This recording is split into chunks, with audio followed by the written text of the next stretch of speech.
Sergeant Major, retired Tommy Garza. Uh, oh my gosh. It's so exciting, right? To sit and reminisce and talk about the old days and see your side of view, see your point of view on your career and tell those stories that there are to tell, That's Yeah. what, this kind of started from. Uh, I realized my buddy, First Sergeant retired Rob Maggot, he had some kind of something going on and he couldn't remember what happened this morning, but he could still remember the old days. So I called him up and got him on camera and talked to him and tried to just reminisce about the old stories and he changed his name and stuff like that, and it just gotta feel like it was something good that we were doing, and Joe and I, Joe Benson, right? He was in Korea Yeah. with us, and we started this, and we're interviewing heroes like you, and sometimes it's my cousin, sometimes it's my mom, sometimes it's my Sunday school teacher, sometimes it's Sergeant Major retired Tommy Garza. Dude, you're a friggin' hero, man. You're a hero. Thanks for what you do, man. I appreciate serving with you. I enjoyed it, man. I enjoyed it a lot, right? Do you remember those times back in Korea? Yeah, we had a great time back in 2-1, that's for sure. Yeah, yeah. Where are you from? I'm from San Antonio, Texas.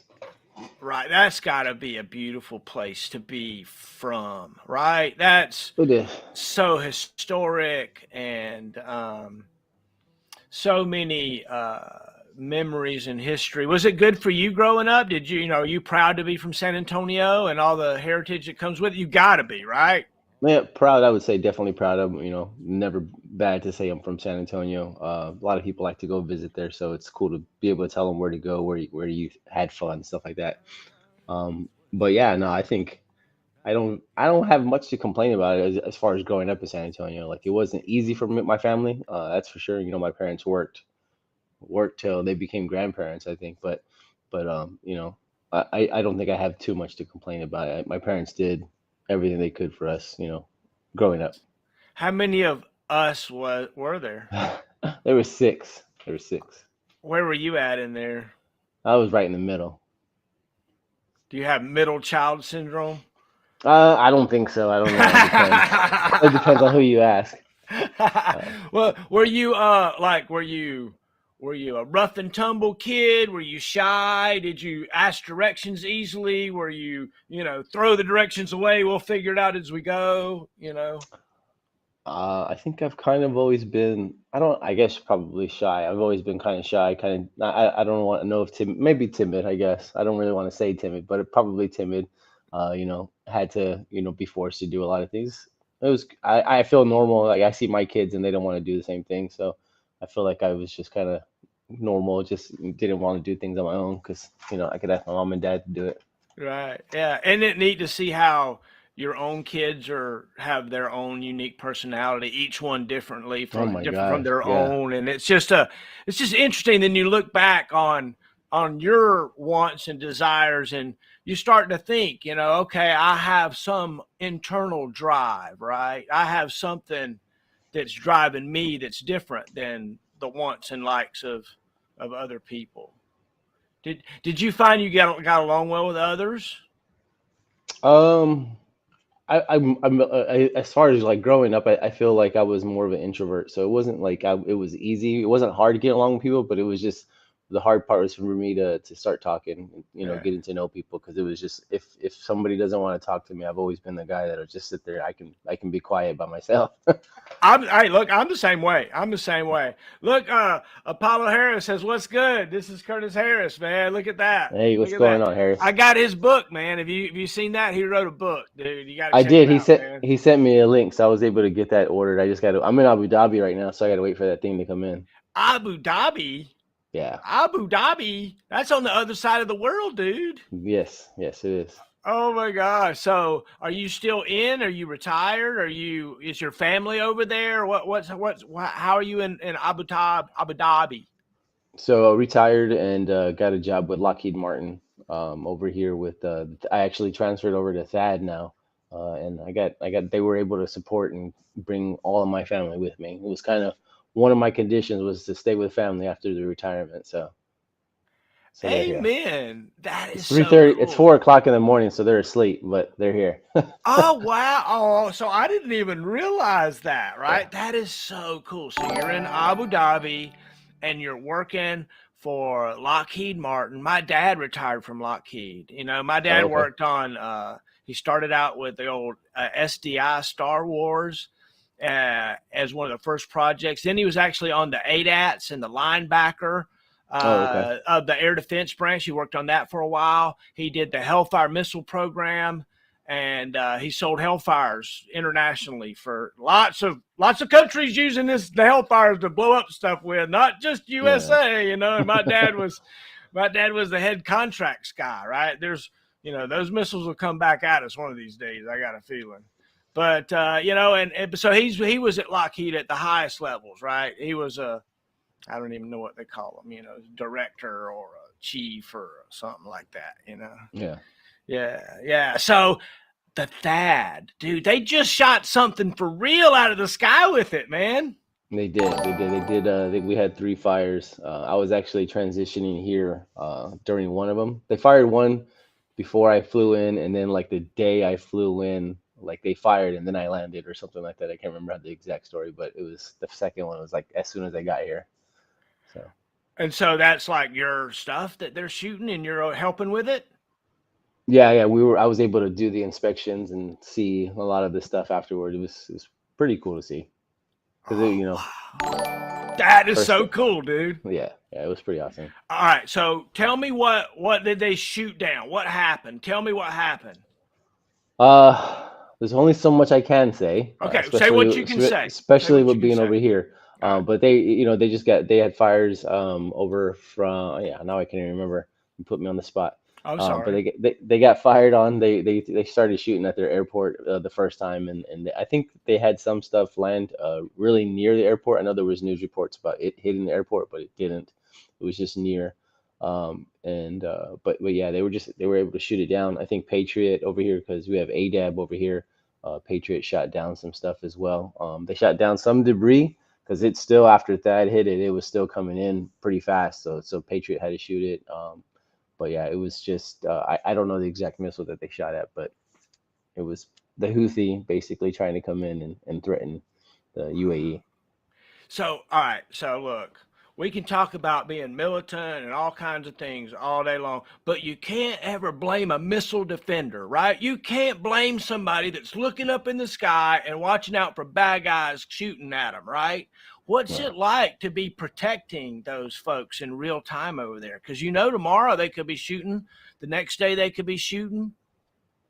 Is As that a is it's pretty. I mean, it's cool first of all because coming first in Patriot 2003 was the last time I fired live fire type of stuff with Patriot. So that was really awesome and scary at the same time. But there was some control as far as that was a TCA back then. So it was like okay, I feel like I can handle this.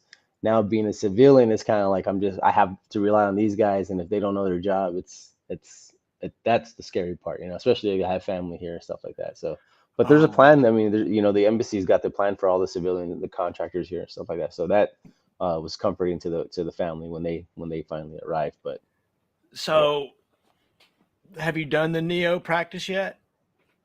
Have you done no, one? they haven't. No, they haven't. They give us it really didn't start until after these fires happened. But they gave Right. us the cell phones, our secret phones and all that other. I have like 2 laptops that sit in the desk here that we can't touch until something happens. But they've just given us a plan so far. We haven't done any practices yet. It is. Look, when that stuff happens, that's scary. That's scary. And so going through a couple practices ahead of time is helpful. I know in Korea when we did the Neo exercises, that that look, families. It's hard to tell a kid that this is a drill, uh, and this is real. It's hard to explain to them all of it, especially if they haven't been through a drill before, right? When Right. when all of a sudden it's for real the first time, it's like ah. Um, I I appreciate what you do, man. Thanks for continuing to safeguard and do what you do. You're a patriot. Tell me about, you know, did you play sports in high school and stuff, or did you stick to yourself? Were you an artist? Did you play in a band? No, I was definitely into sports. I did football, baseball, and then I did some track events here and there. Have you ever tried to do the long jump? I did actually. Well, and I think the long jump. No, I did. I did that one, and I did the triple jump. I wasn't Oh very well. good, but I did them. I tried to do it one time, like just tried to do it, and I was like, man, I tried to pole vault one time. That didn't go very well. I was too scared. I was too Yeah. scared. I couldn't do it. I guess I probably could have if there was somebody there that wasn't like somebody that didn't have no clue what they were doing like me. But I think there should have been a starter pole or something. Yeah, that one did that. I never tried pole. I don't think I would have tried it. So kudos to you, but I yeah, know our I school don't. didn't I have didn't that. do the kudos. I didn't try it. Oh my gosh, what is it about sports that you like? You like the challenge, right? For me, initially, it was both of my older brothers. They both played sports and were really like they had high regards. You know, had the Letterman jackets, had all kinds of trophies and stuff to look at. So it was what I grew up watching. So it's just something I always wanted to do. I wanted to be like my big brothers, and then just playing with them and stuff. It's the same thing. It's honestly, looking back, it's kind of like being in the army. Everything is time set. This is here. This is here. Listen to this guy. This guy doesn't tell you exactly what to do, how to be successful, and that's basically what it was for me. It was having that routine, and it was and then I liked hitting people, and I played football, so that was always a good thing. What was your position? So I was a little chubbier in high school, so they put me on the line. I was the lineman. I was a guard. I was a little bit not as big as a lineman, which normally would have been. So I was a guard just so they could have me pulling and doing sprints in front of the guys running with the football. And then on defense, I was a linebacker. Oh, I love it. I love it. Did you like offense or defense better? I like defense. Defense was fun. Yeah, defense is a head game, right? You're like, what are they doing? Where are they going? And then when you Yeah. when you bust up the big play, it's like you know, Yeah, you know. yeah, it was always fun. Yeah. I Did definitely you? had fun playing football. What's your most favorite trophy or award or championship or maybe it's the most disappointing thing? Like I played quarterback for a year and like Boy Scout football, we won 0 games and I was the quarterback. I'm like So football was my favorite period, trophy or not. I think probably I guess when I play, I guess Pop Warner is we won first place, and it was we were undefeated. It was there was only a couple of teams, and we were undefeated the entire time. So that was probably my favorite. That's kid days. And then same thing for me in high school. We had a small town, but yeah, we got like my junior year, we did really good in football, and then our senior year was like, oh, okay, we're playing the same guys that were our age, and then no, we got stomped every single game. So disappointing was probably also be football. Is like I had never been so upset in my life as when and I don't know if it was that we lost every single game or if it was that, hey, this is my last time ever playing football, and so that was the upsetting part. But yeah, I would say that was probably my most disappointing. it's interesting. It's interesting to me how when you like stop playing sports at a certain time, like you graduate high school and you're not going to go to college and your last football game, and like it's very equitable to the last time you took off your uniform, right? It's so like it's kind of a because you have an identity. You have an identity at some level, even if it's high school, of you're number 17 and you're the linebacker and this, that, or the other. Sometimes you hang up that identity. Did you find it hard hanging up your identity as a sergeant major to retire from the Army? Mm, yes and no. I think it took me about 2 years where I was maybe 2.5 years where I was like, you know what, it might be time for me to retire. And man, just talking about it initially, I was upset, talking to the wife about it and stuff like that. So that part was hard. I think once it came to the end, it just felt like it was right. It felt like it was time. And then, I wasn't expecting much from the unit because I literally told 5-7, CSM and the colonel, I was like, hey, I was like, I'm retiring. I don't know what I'm doing with all these plaques and coins. I don't want anything from 5'7". I would be happy with a coin, because I could add that to my collection, or something useful that I can use when I retire.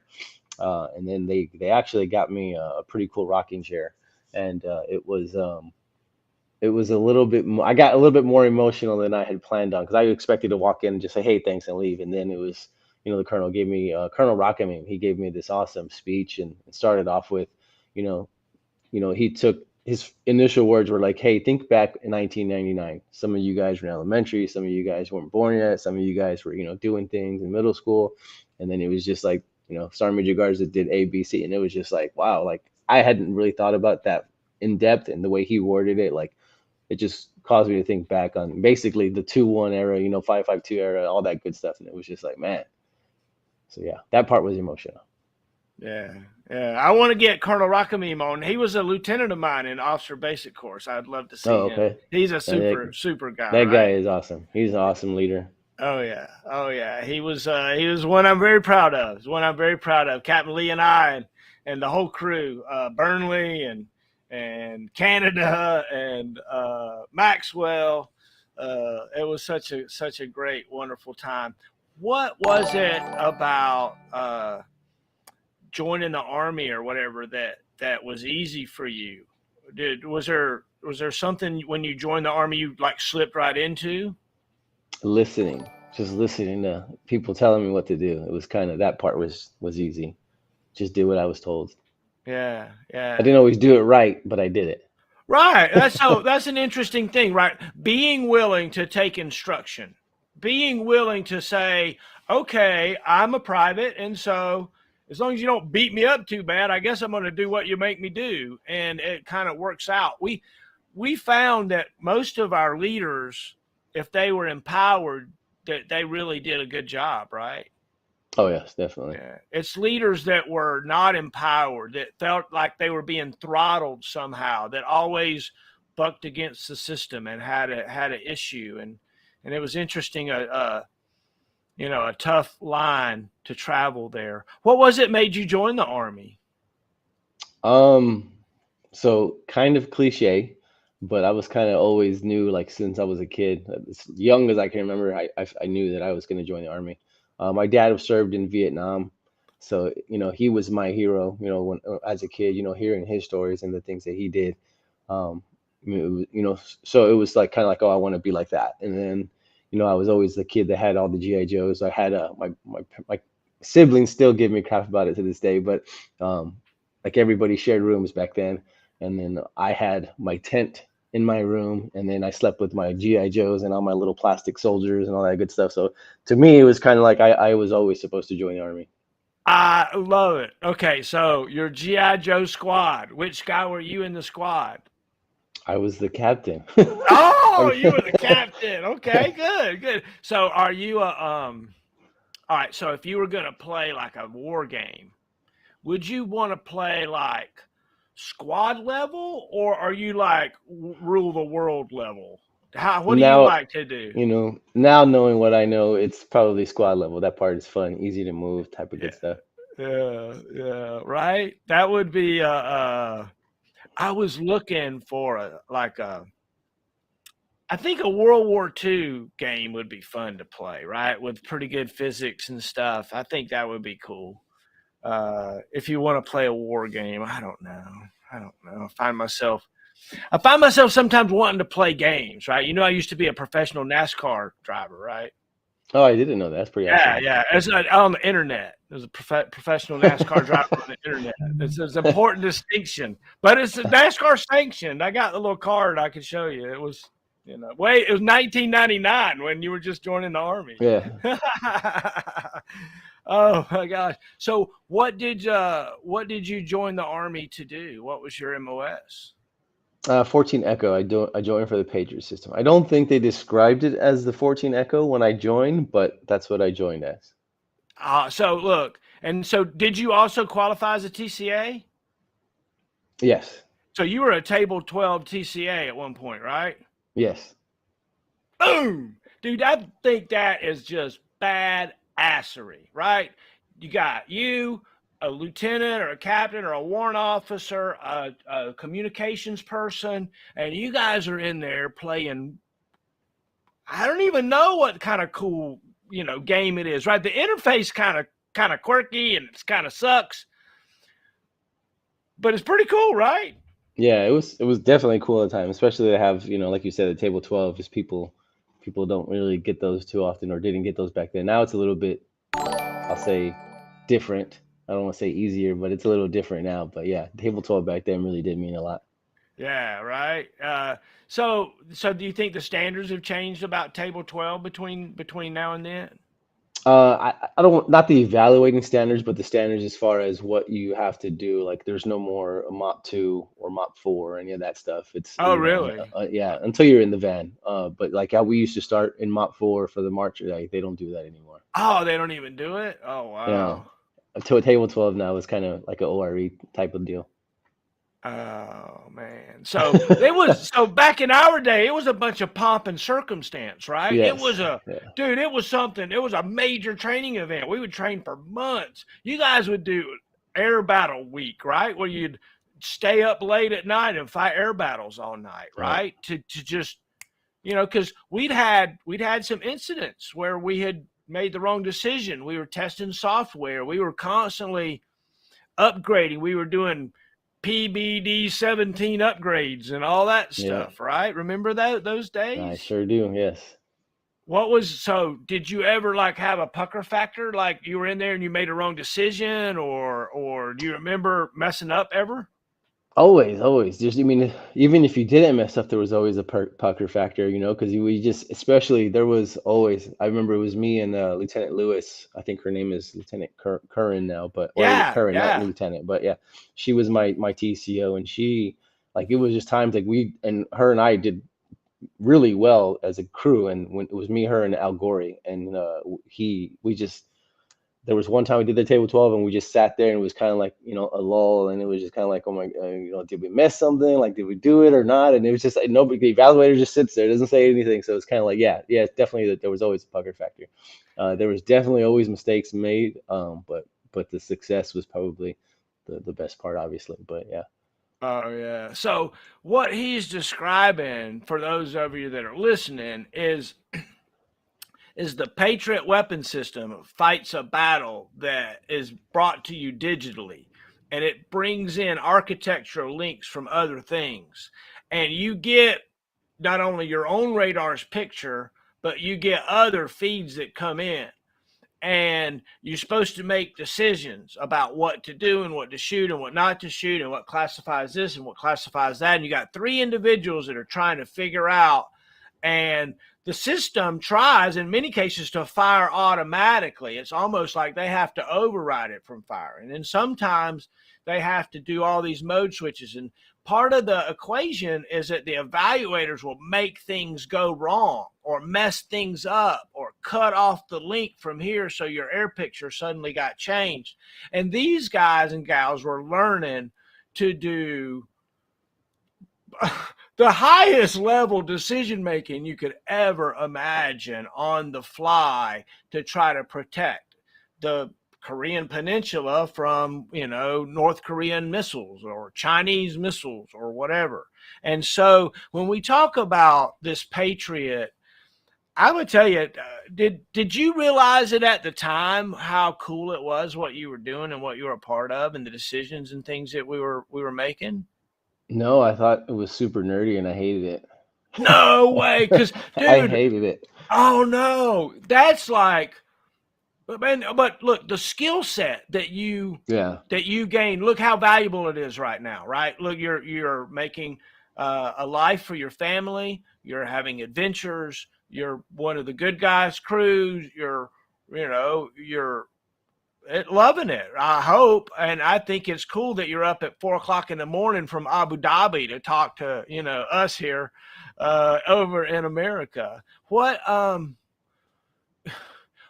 was it about the nerdy kind of thing that suddenly you didn't like? What would have been your second choice now that you know? Would you have been an infantry ranger SF guy? That's what I always wanted. I always wanted to do infantry, honestly. It's kind of funny. Like, my recruiter, I still have him on Facebook. He when I joined, like, so it was really weird. I was supposed to join right out of high school, and I didn't. I just decided I wanted to hang out. So I hung out for like 2 years, and then one day he calls me and he's just like, "Hey, just wanted to see how you were doing." And he was like, and I was like, "You know what?" I was like, "Nothing. Like, I'm ready to leave." And so he signed me up, got me the 14 Echo gig. And then I went to Korea, and it was just, so I say nerdy stuff. So initially, like I said, I didn't like it. It was the people, like, it just wasn't my type of crew. Was, with the 14 Echoes. Like I said, it was kind of like I grew up as a jock, so picked on the younger, smaller guys, and those are the guys that was my job, was to be that nerdy guy, and it was, so I just didn't click with the other 14 Echoes, and then. Uh, I'd say it was a long time before I actually was accepted it to where I was a 14 Echo and a pretty good Echo, and I kind of just ended up into it. But I never really liked being in the. I mean, I loved being in the van. Trust me, because the Tangos were outside working their butts off. Back to what I was saying. Sorry. So joined the army, and then went out. My dad, I guess, met my recruiter or talked to my recruiter and told him, like, I didn't know at the time until I joined, but my dad threatened my recruiter and basically told him that he better not offer me infantry, because that would have been what I took. Because my whole life was like, I'm going to be infantry like my dad, and my dad threatened my recruiter and said, do not get him infantry. So Wow. it wasn't even Wow. offered. So I'm sorry, this is not even on the table, Mister yeah, Mister I Garza. even How about asked. I that? asked. I was like, "What about infantry?" They're like, "Oh, we don't have anything of it." And I was like, "You don't have availability?" I was like, "Are you kidding me?" But yeah, Hey, Dad's got a long yeah. reach. So tell me a story from your dad. What did your dad tell you about his adventures? He's got so many stories, and then he's recently, actually, I say recently, but since I was the first sergeant, I helped him get back in touch with a lot of his buddies from back then. So now they get together all the time, do the old guy get upset thing, talk about their old friends and stuff like that. But I want to interview. Could I interview your dad? Could we work that out? That would be cool. Think about it. Just think about it. Think yeah, about I'll it. ask him. Yeah. He'll do it. I'm sure he'll do it. He might do it. He's kind of like me too. He's kind of reserved too. So I don't know. Well, But show him our interview, and he'll be like, "Yeah, I'll do it. I'll do it." Because look, everybody's a hero, right? And I just think that getting these stories told while we're still healthy enough to tell them and get them on tape and get the memories out there, there's just something valuable about it, right? There's just something valuable about it. I've seen friends of mine locally, like just today, a gentleman that I'd interviewed said, "Go look at me on YouTube. Check it out. Just Google." He already knew what the Google search term was. He's like, "Google this," and he was so proud, that his story was out there, and it's really neat. And so, Sergeant Major Garza, I really appreciate you being on here with me and telling me your story. It is so cool. So, what is something about the Army other than maybe your MOS that you regret? Is there any goal that you wanted to get to, or anything you really wanted to do? Did you really ever want to be the captain? no, definitely did want to be a captain. Once I joined, I definitely did want to be a captain. The I don't regret. I mean, there's a ton of little regrets here and there as far as I get probably more along the lines of how I acted, how I reacted, stuff like that. But as far as goal wise, my initial goal when I joined the army was to do 2 years and be done with the army. And obviously that didn't happen. But yeah, no, I don't think I would change. I don't think I would change it. I think everything happened the way it was supposed to happen. So. Yeah. Yeah. So, were you good at your first unit? Did you certify like the first time? Did they shuffle you right onto a crew, or did you Uh, sit back for a while? Yeah, so I was in Korea. I was in 14 Fox Battery 143. So I got to site. I got to Korea. They let me sleep the first night, and then the next night, hey, you got to come to site, meet everybody. So I was like, oh, okay, meet everybody, and then they're like, here's your bunk.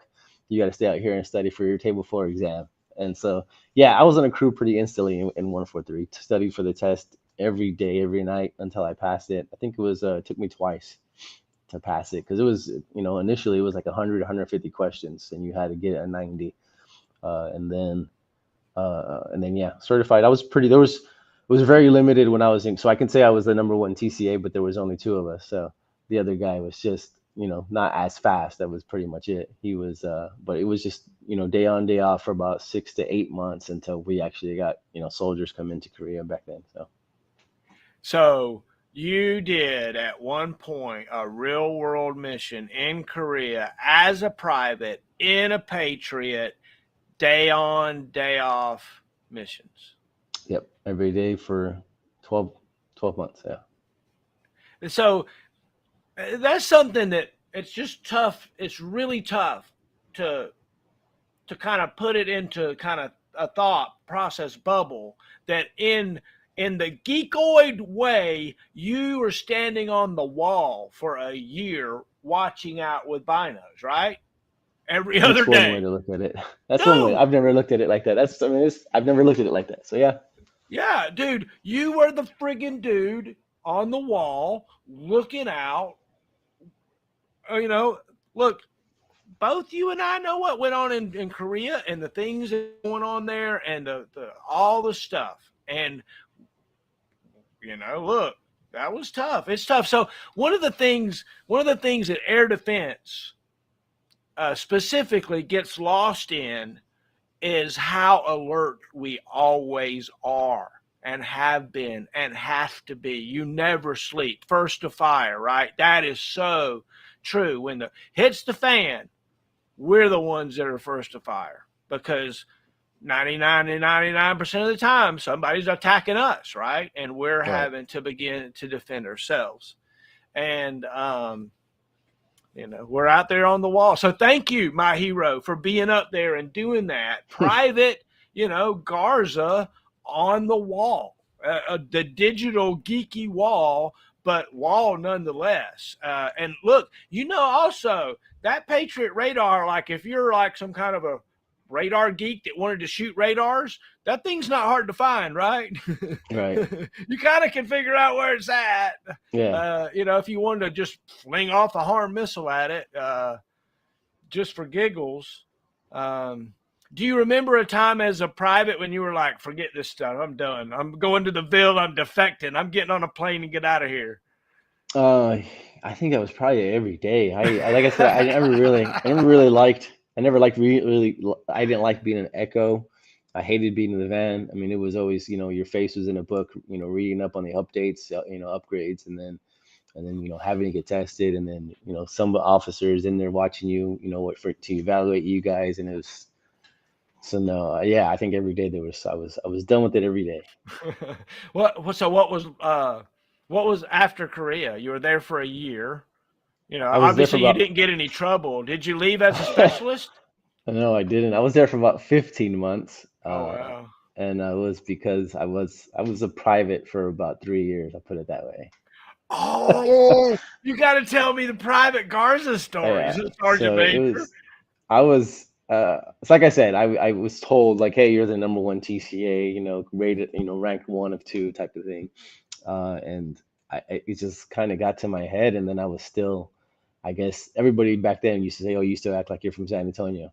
And it was kind of like I got in trouble a lot. It was really dumb stuff. Like I said, there was a lot of little things that I wish I could, take back, but yeah, it was. I got three Article 15s in Korea. I got every Article 15 you can get in Korea in 1 year. I got, the first guy can summarize Article 15. The commander was trying to be nice and just, slap me on the hand to learn my lesson. And then I got a company grade for disrespecting my platoon sergeant. Sergeant Seneca was his name.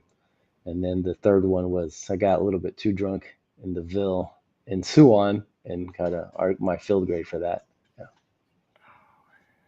So yeah, I was a Sergeant private Major for about Tommy 3 years. Garza, bad boy, bad boy, bad boy, going to come for you. Oh my gosh! So what was it like being on extra duty and stuff? Right? It was horrible. It was Were your just were your buddies messing with you, man? Because look, Korea, you can't get away. You're out there weed eating and yeah. doing whatever you're doing, and they're walking to chow, and it's like, "What's up, dude?" Got your little goggles on. No, they definitely didn't. I had a good group of friends, I guess, back then that, so they didn't make fun of me too much on extra duty. It was kind of like, kind of like what I guess it was kind of either one, whatever, or two, the norm for the new guy type of thing. But, and then I think when I got my field grade, there was like six of us on extra duty. So definitely nobody picked. It was kind of like we just, let's go Uh, clean this, and that was it. But we okay. knew it was kind of funny because, and now if you see some extra duty, it's kind of like it's like you said, there's not certain places there's not something to do all the time. So you give them a couple of tasks and then okay, you're done for the night. In Korea, there was always something to do, so we had to stretch it out and like, hey, dude, we gotta you don't be doing this too fast because we're gonna be doing something else. And so yeah, it was a long tour and a couple of long nights.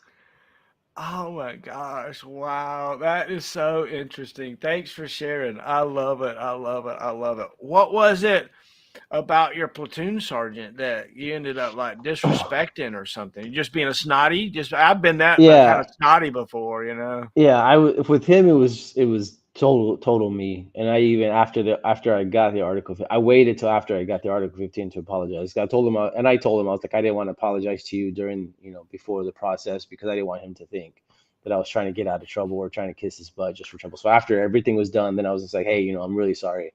Like I know if I would have just listened to you, it would have been said and done and good to go. And then, but yeah, no, like I said, it was just me being stupid. No, There was a couple of other, because when you get an article, you remember you get Article 15, and then any little thing that happens between that first counseling of recommendation, everything gets added into Article 15. So there was a oh couple of yeah. other counselings, but I think that was the only one I really apologized for.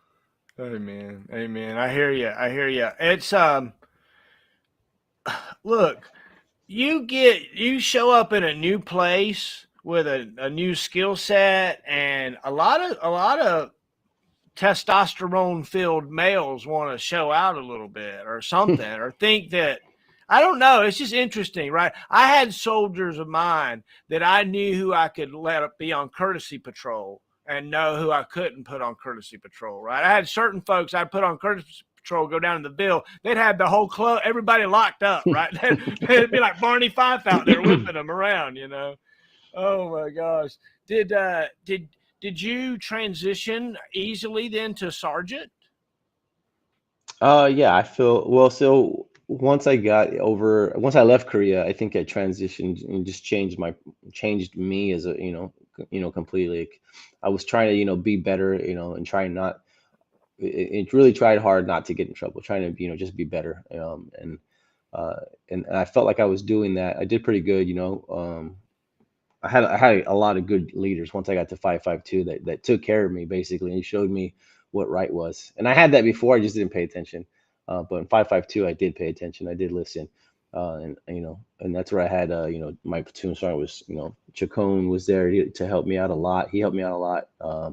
And then finally Sergeant Rankin came in and helped me out a lot. And then Sergeant, it was at the time Sergeant Heather Smith. She came in and she taught me. I think she probably, I would say, most effect on my army life, complete. Like, she did everything for me. Like, she taught me. She, whenever I got lippy, she wasn't, she didn't just lock, and everybody knows she's not the person to get lippy with, and she never lit me up for some reason. She would just pull me aside and be like, "Look, this you have to stop," basically.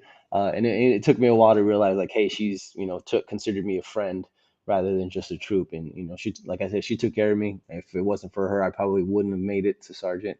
If it wasn't for her, I probably wouldn't have made it to a staff sergeant in sergeant's class, because when I got promoted to sergeant is when she moved over to Bravo, and she became first sergeant, and I was able to fill in as platoon sergeant as soon as she left. And for some crazy reason, 552 didn't get any personnel for about 3 years. So I was a platoon sergeant as the E5 and then staff sergeant for about 3 years. Yeah. So that's where I came in. I took over Bravo Battery from Heather when she Right. left, and and so I got to know you first as as a young platoon sergeant, and we were making manning rosters for going to Korea. Because we knew at the time that we were going back, and I knew what was happening, and we were choosing up. Man, you were a hot commodity, dude. You were hot. Heather builds you as up and coming.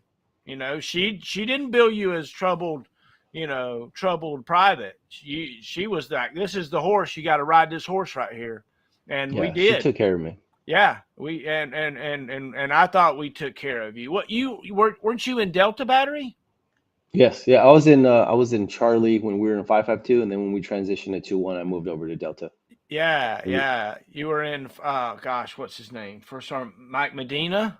yeah, it was Medina was the first sergeant, and Andrade was my platoon sergeant. Oh my gosh, right? I mean, come on, Studley McStuds, right there. Yeah, Right, yeah, right. it was a pretty good crew, pretty good battery. Oh yeah, I oh think the only yeah, ones that gave us a run for our money was Bravo, hating oh me yeah, all back then. oh yeah, oh yeah. We know who was top dogs up there. We know Bravo and no, it was Bravo and Delta, and we Yeah, were head to head. And me and Medina, we were, me and Medina were buddies and very competitive too. And so it was a blast. And so of course me and Medina would sit around and smoke cigars and drink scotch and brag about our platoon sergeants how good they were and our squad leaders how good they were. You know how guys are, right? yeah, And yeah. we had dream teams back then. We had dream teams back then. Who is somebody you're proud of from back then? Maybe that you mentored. Was there somebody that you brought along with you? Man, there were so many. I don't even know if they're still in anymore. But yeah, I had a Sergeant Shaw was a good one. I had like I had the best squad, ever. I didn't have to do much, but it was awesome. I had a squad of like 10 people, because they gave me the Juliets and then they gave me the Echoes, so I could make sure that the guys in the van were training. But there were so many guys that I mentored back then. I didn't realize it was mentoring, but so many guys that I mentored back then that did well and continued service. A lot of them continued service. A lot of them got out, but I would probably say Sergeant Shaw, like he changed a lot. He was a grumpy private like the way I was, and then became a successful Sergeant E5. I think he was promotable, but then he finally got out. But he's with the Border Patrol now. So if you had one chance, right? You had one chance to do this, and you could pick one thing, and you were going to run back home to your dad, right? And say, "Dad, look, Dad, look, Dad, look." What would it be? What event would it point to? Is it a trophy? Is it a medal? Is it an award? Is it a family member? What would you run back to your dad and say, "Look, look, look"? Is there something? It would probably be my retirement certificate. I think his entire goal for us was to be successful, and when I joined the army, he wanted me to retire. So I think it'd probably be my certificate. No CIB, right? Yeah, no CIB. Oh, so that's great, right? That you can, fulfill those dreams that maybe your dad would be proud of you about. And I know I'm proud of you. I was always impressed with your no nonsenseness. You you were when you were in uniform, when your beret was on, you were standing tall and looking good. You were doing what you were supposed to do. But yet, when you took the uniform off and we were hanging out at the NCO club, you were also able to let your hair down appropriately and interact with everybody in a great way. And that was something that a lot of echoes couldn't do, right? A lot of the echoes, when it came social time, they would slink off somewhere else and not really, be around everybody. Was there did you find it easy to socialize as an NCO as you got up in the ranks? As an NCO, yeah, but I think most of it had to do with the leaders that I had, and it was because as a young NCO, I would hang out with Sergeant Smith and Lieutenant Lewis at the time, Sergeant Rankin, and then when I was a staff sergeant, sergeant first class, it was when I had you guys, you Medina, Andrade, and stuff like that, the guys that taught me how to one let your hair down and two not go too crazy when you let your hair down. Because there were Yeah. obviously those times that happened as well, but hanging out with you guys is probably what showed me how to do it right. It was just magical times back then. Magical times. Was there a time your second tour in Korea where, where you were like, this is way better this time than the last? I think from the get it was better than the last. It had the staff sergeant barracks and the different treatment and yeah, so everything was definitely better. Oh, that's right, the staff sergeant barracks. Man, that Yeah. was talk about a group of cool people, right? That were over there, right? Y'all are all hanging out together. You had King and Lucero and I don't know who else was over there in that little, y'all right next to the mess hall. Yeah, it was Yeah, it was just right. crazy. All the It was a cool, bunch of we had all. It was just well, it was us and just or I say us, but it was Delta and Bravo and CO. So it wasn't yeah. too many people, but it was all people that we actually knew and got along with. And then Crabtree was there. Crabtree was a good one to have. He was a good one to talk smack to and have if you wanted somebody to talk shit to you, Crabtree was there. Oh my So gosh, yeah, Crabtree, dude. I love that guy, man. I love that guy. So one of the things that I always thought that they should do with the Camo folks and the TCAs is provide propay. I think but to be a certified TCA in a Patriot battery or a Dad battery or whatever should come with friggin' propay, just like flight pay, in my opinion. No doubt. No doubt. So just sign me up for friggin' saying that, okay? Because that ain't no joke, man. It ain't no joke. And dude, I used to pray, and when we were getting ready to table 12, that my 14 echoes. I had a couple of 14 echoes that could come up hot on them friggin' piss test every once in a while. You want to make sure that stuff don't happen, man. That'll ruin your battery. What happened? Something muted. You muted somehow. Oh. okay, sorry. There we go. Yeah, No problem. no, I was saying they always do it at the wrong time too. I had one echo like right before our deployment. He pissed hot, so I had to do a whole crew replacement before we deployed. Oh yeah, yeah. You can't. Oh my gosh, so crazy, so crazy. Yeah, it's amazing what a DUI or piss hot or any kind of incident will do to crew readiness, and it's like that's a big deal. Yeah. That's why I think you provide propay for those folks that are table 12. You get table 12 certified in the van, you get propay, and that'll keep you in certification. You start getting that little milk money for being certified, you'd be like, yeah, I'm certified. Yeah, I'm Yeah, certified. that could Think work. about it. That would work. Yeah, think about it. So transitioning to THAAD now, working on THAAD, is that a cool system? Yeah, so I did that for a little bit when I was, well, not really, I didn't do it, but I was at 32nd for a year, and I was the 32nd lead for Thad with Chief Fallon at the time, and I was his NCOIC, worked op orders and getting stuff done. Baby, I was a pencil pusher. I really hated that, but pencil pusher for Thad, and watching the Thad system and watching those soldiers work, and I was part of their first live fire in Hawaii, so couldn't complain about seeing a live fire, and definitely couldn't complain about being in Hawaii for 3 months on the Oh Army's wow. dime to Yeah. watch this live fire go off. So that interests me. And then at the time, I was considering getting out early retirement or just getting out at the time, and it was so getting to know the civilians back then, it was just kind of like I had a huge interest in Thad back then, and then but then I got promoted. I couldn't, nobody would let me go back to Thad. It was always about Patriot. So when I got the point of contact to work with Lockheed with that, it was a fairly simple transition and a fairly simple like, yeah, I'll definitely do that. And so but watching these guys and working on the system now, it's different. I've had to learn a lot, and I'm still learning. I mean, it's a Patriot. You learn every single day. So Thad, here I am learning it brand new, and still learning every day. So it is it's a huge transition, but it's been fun so far. I'm telling you, nobody truly understands the technological uh, prowess that it takes to be an air defender these days. If you're willing to work in the van, work on the electronics, but the ones that get me are the ones that are willing to fight the air battle. To get in there and actually fight the air battle, it takes guts. It ain't no joke. It is a skill set that changes moment by moment, and you have all these interconnectivity. That is Yeah, so cool. It is crazy the the fidelity of the information that is provided. Right? Look, right.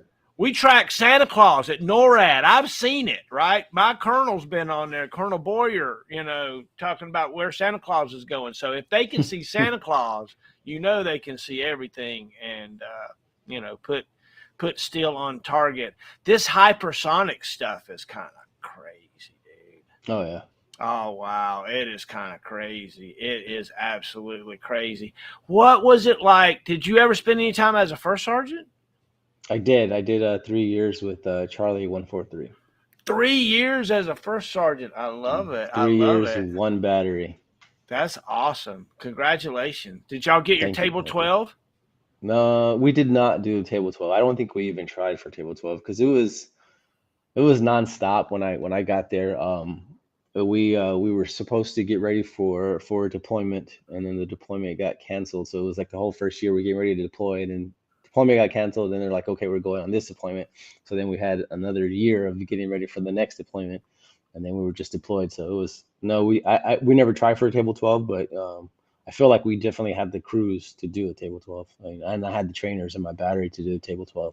Amen. But yeah, they didn't do it. Yeah. It's well, like we said before, it's like a ghost out there. If you're table 12 certified, old school, that ain't no joke. It takes a lot of training time, and you got to really have a um a command that wants you table 12. Yeah. And I was, so that's like one of my biggest high points in my career, was table 12. And as a Patriot Battery first sergeant, that's that's your team. You got, as a SHORAD guy, you all go off in different directions, and you're looking at the sky individually, and you're working with other people. But when you're a first sergeant in a Patriot Battery, there's your team. You look at Yeah. them everywhere. You don't leave them. That's your guys and gals, and you'll be saluting at the memorial service. You're birthing babies. You're promoting leaders. And Yeah. that's where the rubber meets the road. Do you remember having good times as a first sergeant or tough times? Well, tell me about that. Tough times, definitely. Especially the first 3 months. I thought, hey, I can do this. I'm a first sergeant, and I tripped over myself. I don't know how many times. So probably about maybe 3 to 6 months, I'd say I finally got it down. And it was and I would say all the times were probably the best times. Aside from those first couple of months, getting my feet wet and getting used to it, and then and you can probably understand. Yeah, I know you can understand this, but losing, I lost a soldier while I was a first sergeant, and that was probably one of the worst times ever. Is Private Lopez, finding out that he wasn't coming to formation, and then having to do that memorial service, and that was definitely the worst time. And then second would probably be learning how to be a first sergeant. But I would say from beginning to end, getting to know all those soldiers, and learning to be what a first sergeant should be, and then being that first sergeant is definitely the best. I think Charlie 143 was my best time in the Army, being a first sergeant. Like, there's no other. I did not want to be a sergeant major after leaving Charlie, so I think Yeah. that was my best time. Yeah, that's an interesting thing. Yeah, I stole my guide on right there, Yeah, I Bravo see two it. one. I was like that. That was right before we moved. I secreted a one away so that I made sure I never had it. I always had it. We only had one table 12 streamer though, and that went to my commander, and she's got it, and I'm proud of that. I'm proud of the team that we had, and proud of the team that you had, and we had characters around us, right? We had folks that were unique and interesting and exciting, and we did just really cool things over there. And tell me about being a first sergeant. Was it did you did you find it easy to maneuver your folks and get them headed in the right direction, or were you herding cats a lot of times?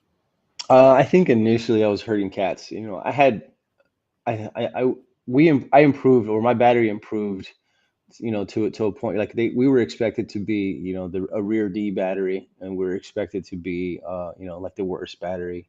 That's where they were going to send all the transitions, people coming in, people, ETS and all that good stuff, and that was going to be for me to manage.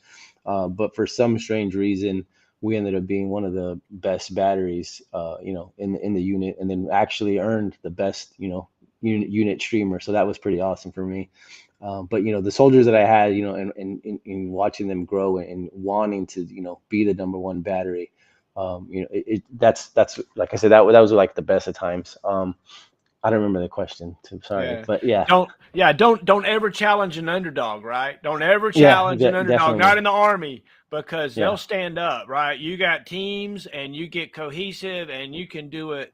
You can do it all, we talked about the memorial service, and I did 3 as a first sergeant, and it brings up a lot of interesting things. I don't believe that there's any atheist in the foxhole. I. Don't. What is it about your spirituality that you could share? My spirituality. Hmm. Um, I don't know. I've kind of so I grew up as a Catholic, so I was really strict on a lot of beliefs and not knowing. And I think since growing up and I've seen the chaplain, seen other religions and stuff like that. It's kind of I consider myself more of a Christian than a Catholic now. But yeah, no, I think that kind of played a big role into that once. I've only had to do one moral service, so and I hated it. So I can't believe you had to do 3. But having to do that one, uh, it didn't.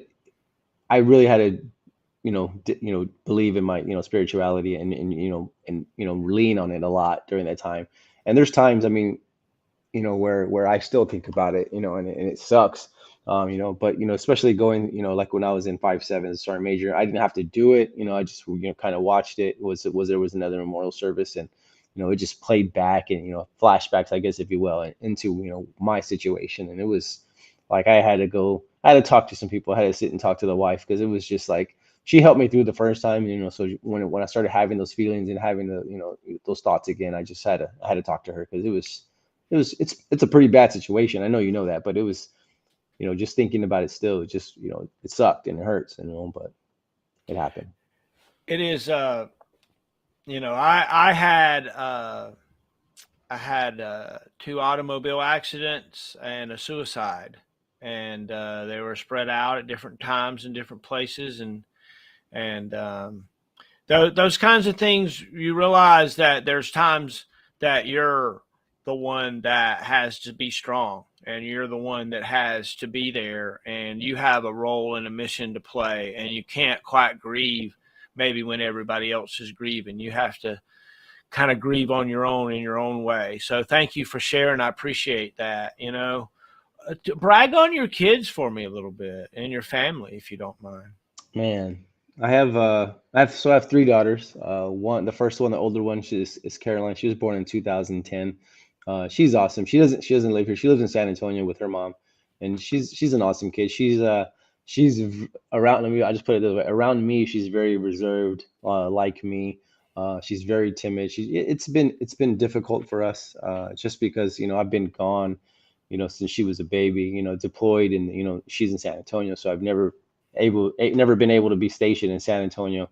So I think from the time she turned 2, I was deployed here to Abu Dhabi, and I was here for 2 years at the time. And I thought, oh, she won't, she's 2, it won't affect her, and it really did. It did affect her. I think the FaceTime has changed a lot, so her and I get along way better now than we did before. She just finished school for I think fourth grade. She's gonna curse me out if I said that wrong, but I think fourth grade she just finished. So showing off for that, and she's always done well in school, and she tries her hardest. That's for sure. I think the part she hated was the homeschool part during this COVID mix up, but she did really well with it. And then here with me, I have 2 daughters. I have McKenna. She's 7. Total opposite of me. She's a total extrovert, total people person. She has to be around people. It doesn't matter who it is. If you came over, you would be in her toy room playing with her toys and talking to her about her stuff because that's how she just talks to anybody, and she talks about everything. So she's great at everything. She loves doing gymnastics. She loves dancing. And when I'm doing my little workouts in the gym upstairs, she's got to be there with me. And then the little one, Ava, she's 2, and she is Probably just like me. She is so quiet. Well, she's quiet around people. If somebody comes around, she's shuts off. She won't smile. She won't talk to them. She won't do anything. And if you hit that nerve, she's mad at every single person in the room, and that's her. But yeah, all three are pretty awesome. Uh, my wife, Milani, we've been married since 2013. I actually married her when I was deployed here. I went back home for about a month and we got married and, had some, did our thing and then came back here. I think she ended up living here with me for about 3 months the first time. And then she hasn't left my side since then. But yeah, Yay. she's awesome speech pathologist and she works with kids, adults. She works with anybody. And she's done well for me. If it wasn't for her, I probably wouldn't be sitting here talking to you about being a sergeant major. Amen. Amen. It's neat how a good woman will cage you up real good, and Definitely, keep you in between your left and right limits, right? definitely, yeah. uh, it's a very very interesting thing, the effect that ladies have on us as males. Tell me about working out and regimen, dude. You look like you freaking got some guns up there, man. It's a gun show in the frame. uh, I just always I've honestly always loved, like I said, I played football in high school, so I always loved for working out, loved throwing weights around. There was times where I stopped and I thought I was buff at the time, but I realized looking back, like man, I was pretty fat back then as a soldier. Like Harris saw me when I was in my chubbier days and stuff. So it took a lot, and it took a lot of learning to change how I look and how I present. I think it was probably when I became an NCO, and then two, Heather Smith again. She was able to teach me and help me to stay fit and get fit and stop being borderline, because I was always like, oh, I could pass tape, and then I just had to stop being that way where I knew I just didn't have to be taped anymore. It was just kind of like whatever. Wow. It's amazing how all it takes is one influential leader that picks you, right? Picks you to mentor, um, that can change somebody from a bad route to a very good route. And Heather Smith picked you. That's so cool. Because let me tell you, if you've got Heather Smith teaching you something, you got somebody good teaching you something. Yeah, She definitely. is amazing, right? Is amazing. What other amazing leaders were you around in the military? Was there any others that just stood out? There's so many. I mean, I told you I worked for Sergeant Andrade. He was always looked at as a good NCO, and he was really a great NCO. He helped me out, throughout my life, with personal matters, stuff like that. But I mean, starting off, I mean, my first sergeant, or first real first sergeant, when after basic and AIT, was First Sergeant Simmons, and she took care of me. With me being in trouble in Korea and stuff like that, she took care of me like crazy. You had Sergeant Major Pritchard, Sergeant Major Clem, obviously Smith, the Youngs. I say the Youngs, but you have, Sergeant Major Lucius Young, Sergeant Major Scott Young. They were both, Scott Young, when he was a sergeant first class, he knew I hated him. I even probably told him that I hated him, because he was there for the Korea incidents, and then when I came to 552, he was there again, and he would always bring up Korea, and I hated him for it, because it was just like, I don't want people to know what I did. I don't want people to know this, but his reminders just kind of kept me pushing forward and kept me driving. And then he became our first sergeant. And he was an awesome first sergeant. And then as I had him as a sergeant major, and he was great as a sergeant major. Like I've had so many great leaders, Sergeant Major Roland, the Belks, and then they probably don't know it, but like you had the lieutenants, that were always great. Um, I had Lieutenant Hyder, Lieutenant Lewis, who's current now. I don't know how to say her last name. And then Pedrosa. I don't know if that's still her last name, but Pedrosa was one of the ones that was pretty awesome. There's so many other ones, but influential that names that I could still remember. Is those are the ones. And then Sergeant Major Smith, like she was there. I'm telling you, she was there from she met me as a specialist, and she's been there probably for every promotion. And if she wasn't there for every promotion, she was calling me calling me to say, hey, you made the sergeant first class list, or hey, you made the master sergeant list, or hey, you made it, great job. And she's always been there. She was there at my wedding. Like she's been part of my life probably since the day we met. Um, Leaders are important to our military and our organizations in general. And thank you for being a leader. Thank you for standing on, you know, even after your Article 15, you're back on shift, right? Doing what you have to do. And that's a wild thing to think about. That uh, did they pull you off of the watch when you were on extra duty? No. So You I were would still have on a to, crew. You were yeah. still on So a I would have crew. to do my van thing and then go do my extra duty. Oh And then if I was on shift, I would go back to the van after my extra duty. my oh my gosh, man! It doesn't pay to mess up around there. I tell you what. No. Oh my gosh, no thanks, no thanks. So what was it that like one day I was in a meeting back at Fort Hood, and I just like, oh, I'm no more of this. I'm filling out my retirement paperwork, and what was it similar to you? Was it like a thing, or was it a gradual kind of a family decision? So honestly, since I got married to Milani, I was ready to get out. Like it was just, because I was always, as a younger soldier, I was always like looking for a deployment, and I was trying to go SF, I was trying to go Ranger, I was trying to do all kinds of things. Then when I met my wife, it was just kind of like, okay, I think I can stay home. And then when we had kids, it was definitely totally different. I hated leaving them.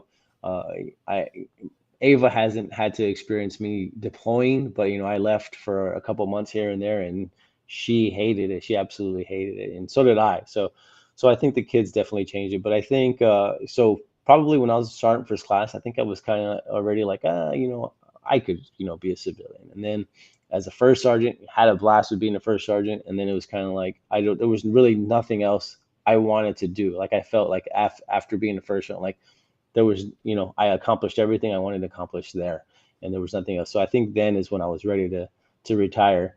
But I was only at 16 years in the Army, so I had to keep going. And then when I got selected for sergeant major, you get locked in for at least, 5, 6 years, because you got to wait for your school date, get your school date, then you wait to get promoted, and then you promote, and then you owe the Army more time. So took all that, but I think I've been ready. I think definitely by the time I dropped my paperwork, it was definitely my time. But yeah, it What year was did a you slow process. retire? I was out in December on leave, Uh huh. but on I guess April 30th of this year was my actual retirement date. Oh, like a month ago. Yeah, I just retired.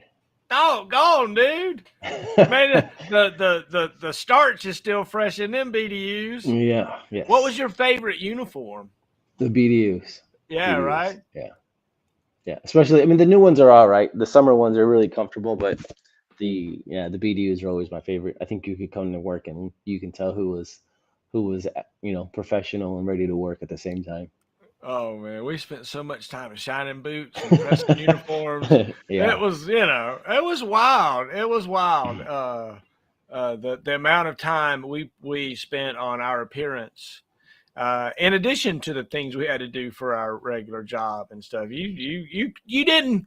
That was one of the things about being in the Army. You didn't come to work half stepping, or you gonna get clowned about it, right? You Yeah. either you either did what you were supposed to do and pulled your weight as a team, or your buddy was just gonna clown you. Yep. Did you have a time where you got clowned over something?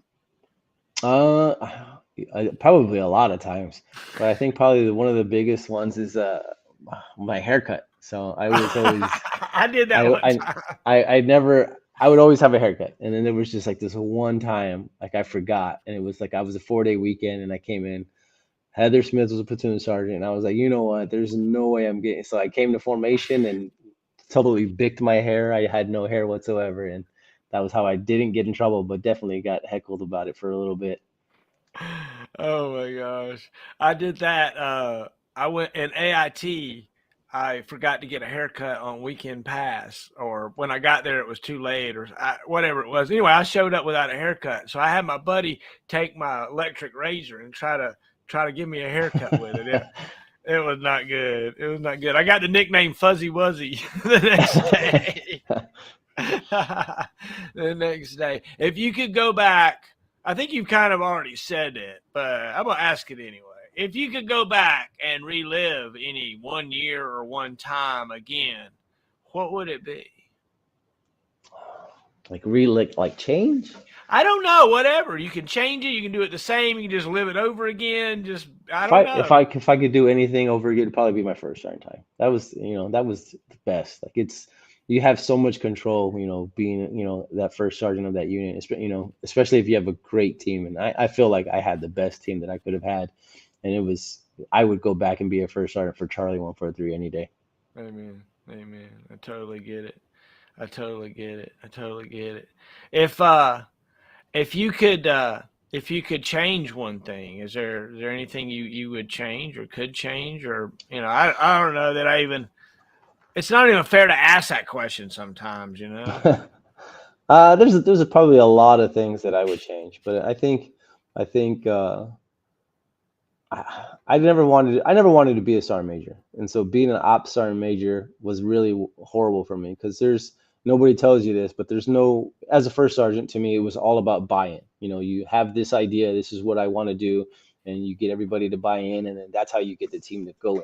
As a sergeant S3 sergeant major, there was no. I tried so hard to have that buy-in and try to use that first sergeant mentality, and it did not work because you have no buy-in from any if because as soon as you say something they're going to run to the CSM and say, hey, what about this? And then if CSM isn't tracking what you're doing, or doesn't like the idea, it just changes it. So it was, I think if I could change it, I just wouldn't have been, I would have ended as a first sergeant. Like it was kind of like leaving in first place. It would have been as a first sergeant. Yeah, yeah. That's kind of where I was at. They were changing some of the rules about how long it took to get picked up, and Hmm. I was at 22 years, and I was just like, you know what? I don't want to be a battalion sergeant major with 28 years in the Army, and which was what it would be with the rules the way it was, and I went out and you know did something else. It was fun. I'm here with Tommy Garza, everybody. I want to show. Look at this. My buddy, my hero over at County Road Customs, does etching on canteen cups, right? So there's our logo on a canteen cup. I got one for me and one for Joe. And we're going to get a coin with a serial number on it, and then a thumb drive with our interview. I Oh, can't that's do a awesome. slideshow for you. You got like 6 pictures on Facebook. I'm like, and a titanium thumb drive, which our interview will go on, and you'll have a memory that your grandkids and That's awesome. and Thank you. and they'll have an interview done, and I got my Papa Woodall here. I wish I had an interview with him. He was a hog farmer, and but I appreciate you hanging out with me, man. I really do. I Yeah. was wondering maybe, and maybe we don't have to sign off now, but in a little while, you can, call your pretend old unit to attention and then, sign out. That would be cool, right? Battery attention. You'd probably wake up your kids and everybody, but you could do it kind of quiet. And so tell me about Abu Dhabi, dude. Where are you at? Are you in a single wide on the edge of the desert or something, or are you in this big mansion of a part of a No, castle? no, they give us pretty good allowance for housing here. So I got a 4-bedroom villa here in Abu Dhabi. I'm not on the beach. There were some on the beach, but they didn't have enough storage space. So we moved from Germany, and my wife likes to collect things, like this dumb thing right here. Um, she likes to collect big furniture. So we came from Germany with a lot of big furniture. So we had to get a pretty Trunks and good stuff. storage. Yeah. So it's So pretty you're good size live villa. in a villa. How does the Yeah. Abu Dhabi people live? Do you have a car? Do you drive on the wrong side of the road? Is there a park down the road? Can you go to the liquor store? So they have nice cars here. I think they have a ton of Teslas. A Mercedes is probably the cheapest car you'll see on the road here, driven by them. But yeah, no, they have a ton of money for cars and stuff like that. But they drive normal, the normal side of the road. The driving has improved. Like I said, I was here in 2013, 2014 timeframe, and the driving was horrible. Like my wife was terrified to drive here this time because she remembered the driving the last time. But the driving has changed, so that they're pretty. It's there's nothing to complain about. Liquor stores, so you have to find. You can order online, like you can order online, they'll deliver it to you and stuff like that. But they don't have, like, there's no bars here except for at the hotel. Like if you go to a hotel, then you can find a bar. So they don't really drink here. So it's not easy to find liquor stores, but you can find them here and there. They have special stores because they don't eat pork for their religion, so you have to find a special store, and then in that store they have like a hidden room, and it's called the non-Muslim room, and that's where you find the good bacon and bologna and stuff like that. No way. You Yeah. gotta, like, it's like going to the old video huts and going to the porn room, right? Yes. Yeah. You gotta go to the what do you call it? The non-Muslim area. Non-Muslim, yeah, that's what it's called, non-Muslim room. And then they have, that's where I get my pork ribs and all that good stuff because you can't find it anywhere. Oh wow! So do you look around, see who's watching when you go in? It's funny that you mentioned it, but yes, it's funny because as everybody walks in, you'll see them look over their shoulder and then walk in. So, but yeah. Do you do you look Muslim a little bit, or are you ever confused for a Muslim? Yes, yes. There's been a couple of times they'll come and start talking to me, and I'm just like, "Do you speak English?" And then they'll start talking. They'll apologize, and then we'll start talking from there. But yeah, I've been confused a couple, especially leaving when I leave their military post. They come to the car to start talking to me, and then they see when I roll down my window, they're like, "Oh, okay," and then they kind of just wave me off because they don't want to talk to me anymore. So yeah, Oh, it's happened a I couple of times. I keep a recorder on, right, and a translator, because they're liable to walk up to you and say, they're liable to walk up to you and say something in secret, and you don't. I mean, come on, you don't know, right? I don't think they do the secret thing. It's the MPs. It's pretty crazy. It's not like their Air Force doesn't guard themselves. They actually have the MPs the way we were supposed to have the MPs all the time. They Right, actually right. have them there. So Oh, that's great. Oh, that's great. They're like, oh, okay, come on in, come on, pretty much. come on in. Oh, I got you. Come on in. Oh my gosh. So, uh, what's the next? You know, you think your guy's gonna fire next week? Yeah, y'all have. What's kind of crazy stuff happening, I mean, look. This is a world asset you're playing with, right?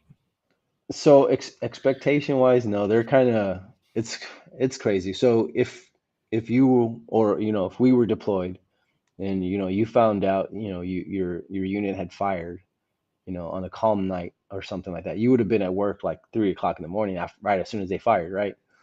But I got to work at 7, and they're like, and then they come in the office and they're like, hey, we need you to check this launcher. So I'm like, okay, what happened? And they're like, oh, we fired.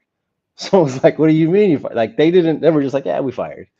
So yeah, no, they expectation wise, no, they're just like, no, we're not expecting anything. So expectation wise, we know, it's like I said, that's the hard part. Like we don't know, but as far as the unit is tracking, they're not expecting anything. It's just a normal day, normal weekend coming up, and Everybody's just like, dude, what? Oh. yeah, that's exactly how it happened. Hey, Bob, get another cup of coffee over there. Hey, Garza's coming in the morning. Have him check that missile launcher out. Make sure everything looks good. I think we shot that thing down. Get another cup of coffee over here. That was exactly how it was. It was like they didn't tell us anything. We had to come in, and then they were like, "Oh, we need you to check the launchers," and it was like, "What?" And so yeah, that was how we found out. So, did the missile and everything work like it was supposed to? Did you have to make major repairs to the launcher? Did you get fault code F14 and crazy or No, anything? so no, it did work. Like I said, they had three days they had to fire, and and it worked all 3 times. I think only one missile self-destructed because they didn't need it, and then another one. No, that was it. It was just one self-destructed. That was pretty much it. And then that was it. And then as far as inspecting the lawn, everything was normal. It was a big hole in the ground, but other than that, it was good to go. Oh, wow. Cool. That is so cool. We're here with Tommy Garza, everybody, on the, you know, forefront of missile defense. deployed or not deployed, employed in Abu Dhabi. Yeah, by one of our evil defense contractors. So I think we're warmongers, man. Do you think we're warmongers too? I I do love you, man. not. I do not. uh, Oh, I I've love been it. reading. I've been reading your post, and I don't. I don't like. I don't like, I guess, digital confrontation. I'll put it that way. Oh So, yeah, oh yeah. and I think a lot of it gets turned into that because I read all your comments and I read the threads and, a lot of times I read it and it's just like, you didn't have to come off like that. You could just say this. And I know you read it that way because I read how you respond and you start with, "I love you, man," and then you say whatever your point is. So I think that I don't agree with all of your statements. I'll put it that way. Yeah, I get it. I get it. And a lot of it, that's why I like an essay, right? I do, this is an essay, I don't know. Yeah. Maybe I believe it. Maybe I don't. Maybe it's part of it. Maybe I don't know. But it's easy to, like, that was something that I learned. I've tried to constantly teach myself things, right? I took a master class on how to write. And, I found that I like to do essays. A lot of people like to do poems. Some people write novels. I like to just, an essay in my mind can be like 2 sentences, or it could be like, I don't know. And so that's kind of one of the ways that I try to do this. This was an inspiration for mine, a book, Show Your Work. You look around and you're like, why isn't anybody, responding to me, or nobody cares about me? Well, they don't know. They don't know who you are. But I bet you read a few of my essays, you know who I am, and you think either he's a crackpot or, whatever. But that's part of what Show Your Work was about. So that's something that has influenced me a lot. What things influence you? What do you hang out with? What do you read? What do you take in? Like, I listen to Rogan as much as I can. If Rogan's having somebody on, I try to listen to it. If I don't listen to his MMA shows. I don't listen to all the comedians, but if he's having a scientist on, I try to listen to him. What I things listen. do you digest? I listen to some of Joe Rogan stuff. I listen to a lot of if I'm driving around, I listen to a lot of so I used to go to this church in El Paso, the Abundant Life, and so we don't have that one here. So I listen to a lot of their stuff, and they have I don't want to say a live podcast, but they do a lot of the recording stuff. So I usually, listen to a lot of their relationship stuff because it's not just, your, spouse relationship they talk about relationships with everything. So I listen to a lot of that. As far as reading goes, I don't really read too much, but other than the school stuff, or if it's for work, trying to get some new certifications, things like that. But as far as what keeps me going is I would say my family. Everything I do is trying to be an example. As an NCO, you learn you have to be an example. You have to be a good example. This and that. I think when I had my kids is when I learned that I needed to be a good example. It wasn't the NCO thing because I thought I was a good example all the time initially. It took a long time for me to be humbled. And then when I had my kids, it was kind of like, okay, now I'm ready to be, a good example for not only what they would need to do, what they want to do, but for who I have all girls. So I'm trying to set them up and, show them who they need to be married to, stuff like that. And hopefully I feel like I'm setting up a little bit too much because, McKenna, we were at the hotel, because we got here and we had to find the house. So we're in the hotel, and here the service is like, if you come here, you feel like a king no matter where you go. So my daughter, if I opened the door for her when we got to the hotel, she would yell at me because she wanted those guys. Because those guys come to there, they open her door, they hold her hand, and she walks out, and she's like, I feel like a princess when I come there. And it's just like, poor guy to the one that marries her because, oh my gosh.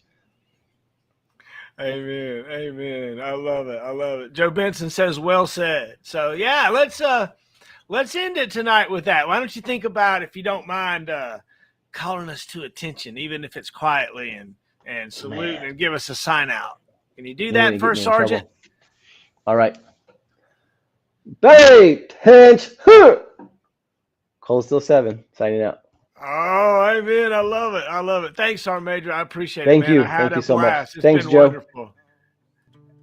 I will Amen. tell Amen. you of his grace and how it was I fell. But some tales are just too dark.